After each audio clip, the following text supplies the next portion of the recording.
Hi there, I'm David Katzmeyer from CNET, and I'm sitting next to Sharp's 60-inch LC60LE640U.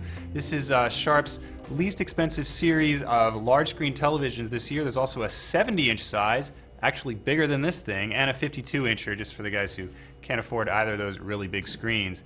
To give you some sense of how big this TV is, here is a standard Blu-ray case, so you can see it's pretty much gigantic, pretty much as big as anybody would want in their living room. Of course, if you want to get bigger, you can go 70. This TV is also relatively inexpensive. At the time of this video, it was about $1,500. We expect that price to fall even later in the year as we get nearer to the holidays. The design on the 640U is very basic. Around the edge of the screen, it's got a matte black finish. It's also very thin around the edge of the screen, so despite being such a large TV, it's pretty compact. Sharp's entry-level 640U series doesn't have all the bells and whistles of its step-up models, although it does offer a smart TV internet suite as well as built-in Wi-Fi. There's no 3D on this model or faster refresh rates, however. It does have an edge-lit screen, which means that the LEDs are aligned along the edge of the TV. That allows the set to be relatively thin.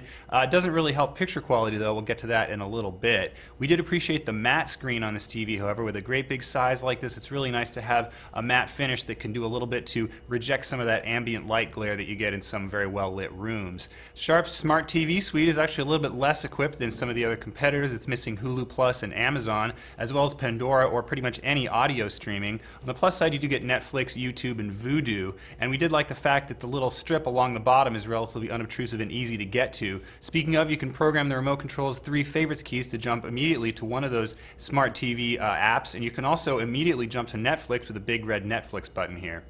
Sharp does offer a full suite of picture controls on this set. You can actually adjust the smoothness of de-judder processing. That's a new feature this year. Of course, you can also play around with CMS and get the 2-point grayscale adjustment as well as adjustable gamma. So most of the things that we require for calibration are right there, and the CMS actually works relatively well. Speaking of calibration, this TV actually did pretty well in the lab. It doesn't have quite as deep a black level as some of the other LED LCD TVs that we compared it against, but it's not terrible. On the plus side, it does have very good color accuracy, so the set, once you dial it in, can get a really natural color that is pretty much right up to the HD spec. One downside, however, was it didn't process 1080p 24 film-based sources correctly, so we did see a little bit of stutter, where on some other TVs you'll see a nice smooth pan for film. Of course, not too smooth. We did appreciate that matte screen for rejecting ambient light, and all told, the picture quality of this TV is good, not great, but for pretty good value for the price. Another issue, this set was a little bit less uniform than some of its competitors, meaning that the screen showed some slightly brighter areas amidst some darkness, although really wasn't all that visible in most scenes. In terms of inputs, the Sharp is pretty well equipped with 4 HDMI. There's also 1 component video and a few other analog video inputs, as well as 2 USB for video, photo, and music files. That's a quick look at the Sharp LC640U series. I'm David Katzmeyer.